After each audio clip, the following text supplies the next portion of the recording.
Hey Spuddies, Potato McWhiskey here, and welcome back to Let's Play Civ 6 as Kongo. Starting off right away, we're going to be picking up a great artist, and I think our main objective of this sort of episode is to really get our tourism engine online. That's going to involve picking up computers for the 25% tourism boost across our empire, as well as environmentalism from the civic tree for the extra 25% tourism across my empire. There's a few other things we'll need, like the democracy government, the cultural heritage card, which we'll plug in once we have democracy, as well as the satellite broadcast card, things like ski resorts to get a little bit of extra tourism, rock bands to try to target our tourism towards a particular player, and even shipwrecks to pick up a few extra artifacts. Bakavu just finished their amphitheater, so I'm going to go ahead and purchase an art museum in here. Then I'll talk to Gorgo and see if she'll sell me one of her religious great works of art. Preferably for a little bit cheaper than this. Maybe if I add in 100 Diplo favors, she'll give me a better deal. And then I should be able to use Titian to create another great work of religious art. And I can grab that Hieronymus Bosch, pop it into Bakavu, and then take the El Greco Adoration of the Magi in here. And now I've got another themed museum pumping out a little bit more tourism. It's a little bit of a micromanagement game with this stuff, but I think it's worthwhile to do. I'm very close to theming both of these two museums. I have two ancient era artifacts from two different players, Barbarians and Suleiman, but I need to get a classical era classical era artifact and a ancient era artifact that isn't from Suleiman or Barbarians to theme both of these. Lovely, we now have access to democracy and their two unique cards. Let's plug in New Deal. We have Public Works, Economic Union, Skyscrapers, and Colonial Taxes, and we'll also be popping in Merchant Confederation to pick up a little bit of extra gold. One of the reasons you want to go for democracy is because there's a hidden tourism modifier applied to each of the tier 3 governments. Democracy has the lowest penalty of any of the tier 3 governments, and I believe communism has the highest penalty. It's a very simple system. Basically, if two players are democratic, the tourism pressure between their civilization reduction, i.e. they will have a very small penalty between them. If two players are communist, they will have a very high penalty. And if two players are fascist, they will have a medium penalty. And basically that works both ways. So for example, a democratic player and a communist player will sort of split the difference between the penalty that they suffer. You can see this by going to the culture victory screen. Against Suleiman, I have a minus 20% penalty for different governments.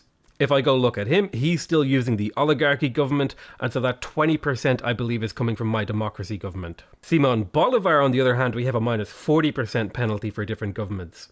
And that's because he's in the fascist government, which increases the penalty. So in order to overcome that, in order to overcome that, I need to do things like trade routes, open borders, late game cards, all that sort of stuff to try to push past that penalty. We're going to work on cultural heritage next because that'll reveal more shipwrecks, give me some envoys, and most importantly, allow me to double the tourism from my great works of art and artifacts. I'm very happy to pick up the Cristo Redentor. It's one of the key culture wonders, in my opinion, that allows you to turn seaside resorts into absolute monsters of tourism production. I'm also going to get to work on the National History Museum in my capital. I will eventually need to get this theatre square up. I've been delaying it heavily, but it's going to have to happen soon. And I think now is the time to get that theatre square up. So I'll probably do something like build the theatre square, purchase the buildings in the theatre square, and then work on the National History Museum.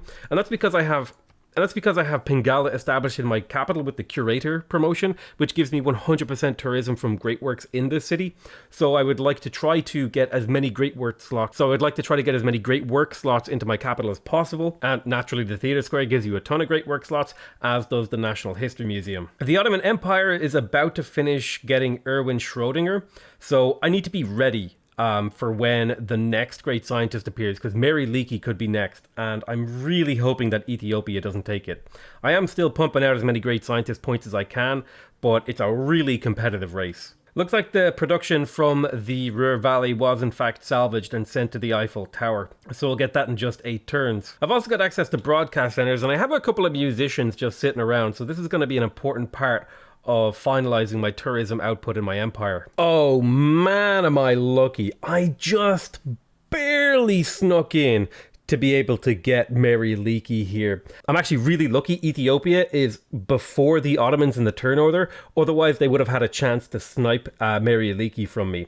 But I will happily spend the gold to pick up Mary Leakey. Right, let's go ahead and pick up Cold War so we can start getting rock bands. We're also going to plug in heritage tourism into our government so that we get extra tourism from our great works of art and artifacts, since we don't actually need that wonder production, since none of the wonders we're building are competitive. What I mean by that is when I search for the Eiffel Tower, there's only one result on the entire map, and I've pretty much explored the entire map, so this means nobody else is really trying to get it. And it's the same story. And it's the same story for the Statue of Liberty. I only found one result, and that's of course my result that I'm building in Mpinda. Although the World Congress is in 7 turns, so I think I might actually try to delay the Statue of Liberty by a couple of turns, so the AI doesn't try to vote down me with diplomatic victory points. I could maybe do some shenanigans there. I don't know exactly when they trigger to try to stop someone from a diplomatic victory, but I think it could be an interesting thing to try. Set my apostle over to Spain to die so I could pick up an extra relic.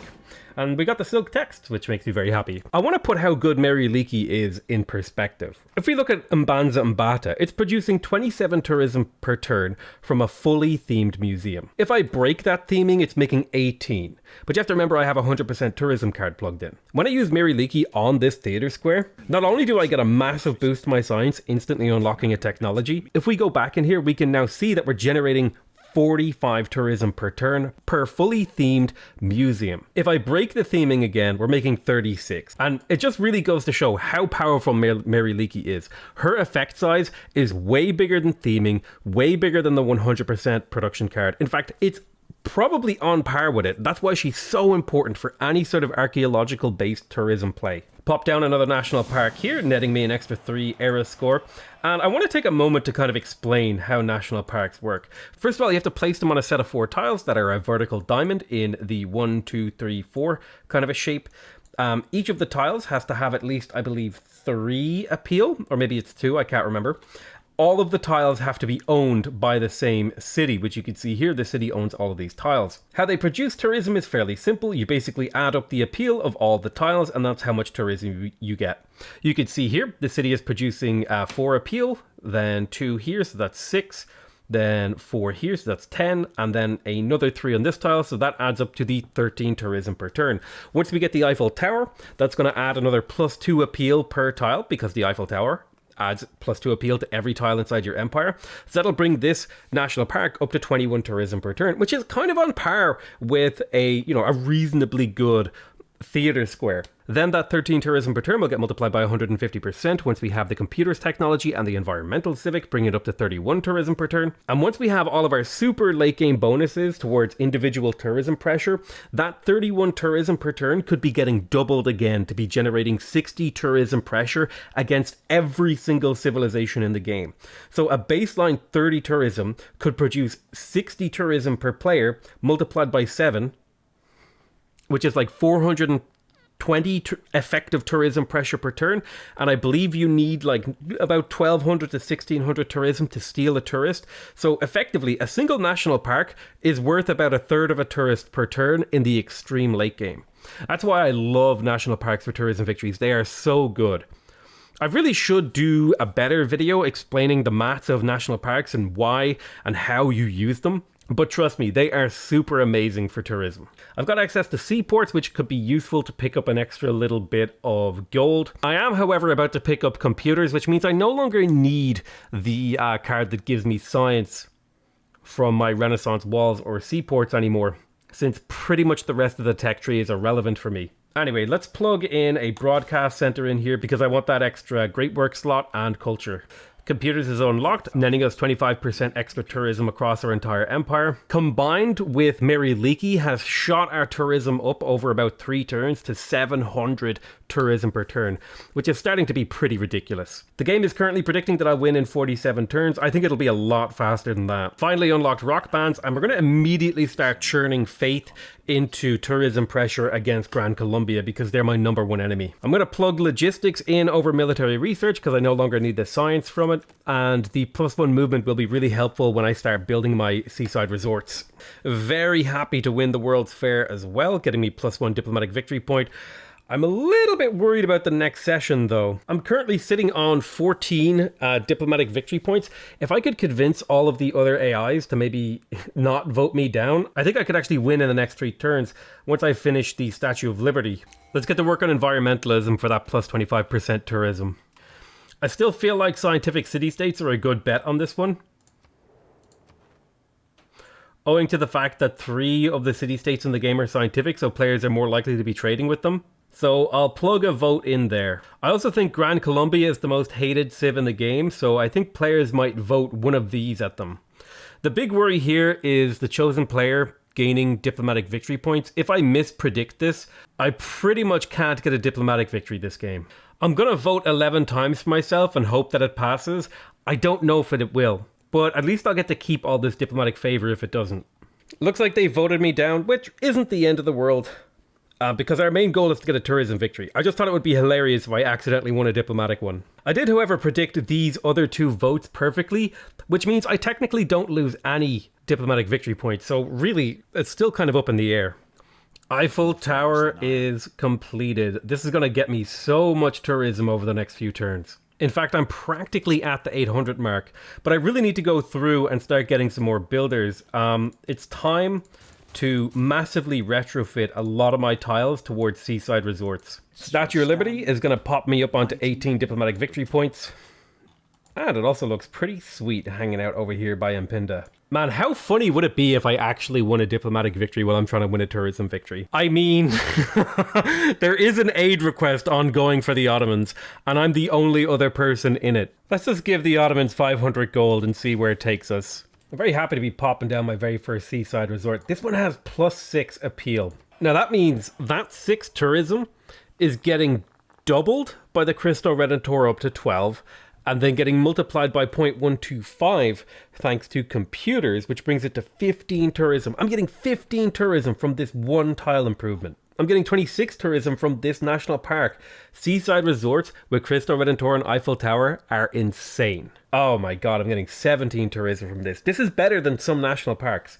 This is just ridiculous. Modern era ends in 1 turn, but I'm 5 turns away from winning the aid request. Time for the atomic era, and I'm in a golden age again. It's very nice though, because I spent the majority of the early game in a negative. I was in dark ages all early game. I'm definitely going to pick up Wish You Were Here. That's going to double my tourism from national parks and give me extra tourism from world wonders with cities that have governors. Uh-oh, Ethiopia doesn't want to be friends anymore. This particular stance doesn't really suit him very well because he just reminds me of Mr. Burns plotting my downfall. Oh, the Ottomans don't want to be friends with me either. Why do I feel like I'm about to get murdered? It's like 10 seconds from disaster. There's a goddamn AT crew and the bombards on my border. I'm gonna need a military. Hang on. What unit should I build even? I have a little bit of oil. Let's get some infantry. I'm really struggling to believe that I put this much effort into getting a culture victory, and I'm gonna get a goddamn diplomatic victory.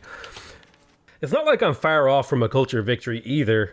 Only 19 turns according to this, and my culture is constantly increasing. I'm on like 1200 tourism right now. Once I research environmentalism, yeah, there it is, jumped up to 1400. Although, to be honest, I'm not really sure there's any point in me really playing anymore, so I'm just going to shift enter, because I'm moments from winning. Shift enter, end the turn, and then we shift enter one more time to go to the next turn. The aid request is complete. I get my 2 diplomatic victory points.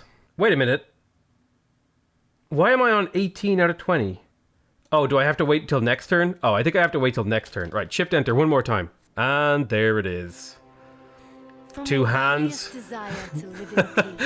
If you guys enjoyed this overly explained Kongo game where I teach you how to accidentally win a diplomatic victory while you're going for a culture victory, please leave a comment and a like on the video. Other than that, I'm going to say I love you all very much, and I'll see you guys next time. Bye bye.